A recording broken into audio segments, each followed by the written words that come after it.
Eurotrip ou Sex Trip dans son titre français. On voit qu'on fait pas dans la dentelle. C'est donc un film américain sorti en 2004 aux États-Unis, mais direct en vidéo chez nous la même année. C'est le seul film de cinéma réalisé par Jeff Sheffer, son réalisateur, qui est plutôt connu comme auteur et réalisateur de séries sur Seinfeld ou Curb Your Enthusiasm, par exemple. Et ça raconte l'histoire d'un groupe de lycéens qui viennent de passer leur bac et qui partent en voyage en Europe et à qui il va arriver des aventures toutes plus cocasses les unes que les autres.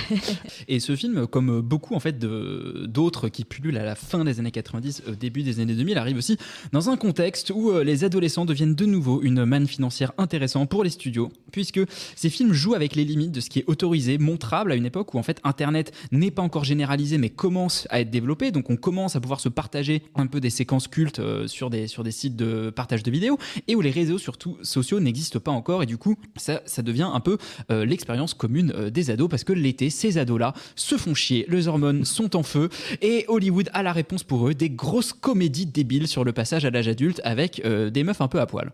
Et en fait on a décidé de vous parler de ce film parce que on l'avait vu tous les deux un peu à l'époque et qui nous a un peu marqué parce qu'il était totalement scandaleux. Déjà parce qu'en fait le film est agressivement cliché, c'est-à-dire qu'il y a au point que ça devient presque insultant. Les Allemands sont des nazis, les Anglais sont alcooliques et violents, les Français sont infidèles, l'Europe de l'Est est un endroit hyper pauvre et globalement dégueulasse. On y va à fond, il n'y a vraiment pas de limite. Et le film reprend en plus pas mal de choses qui sont assez classiques des teen sex comedies de l'époque. D'une part, la représentation des femmes qui est franchement déplorable. Elles sont presque toutes cantonnées à un rôle d'objet sexuel à moitié, voire complètement débile.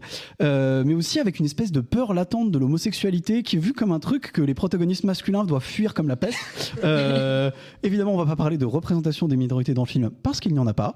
Et parce qu'en fait, à l'époque, quand on a grandi dans ces années-là et qu'on a vu ces films-là, ils étaient cultes, et les American Pie, etc. en font partie, parce que c'est des films qu'on avait vus sans les avoir vus. C'était des scènes qui étaient racontées dans les collèges et les lycées, si bien qu'en fait, malgré leur très piètre qualité cinématographique et scénaristique, ils s'inscrivaient quand même dans l'imaginaire collectif. Et pourtant, rien ne vieillit quand même moins bien que l'humour, et que du coup, c'est aussi intéressant de les revoir dans ce contexte-là, parce que de voir ce qui à l'époque faisait rire les gens, qu'est-ce qui était de l'ordre de l'acceptable socialement, et qu'est-ce qui en fait, dans ce film en particulier, poussait les limites assez loin pour le public adolescent de 2004.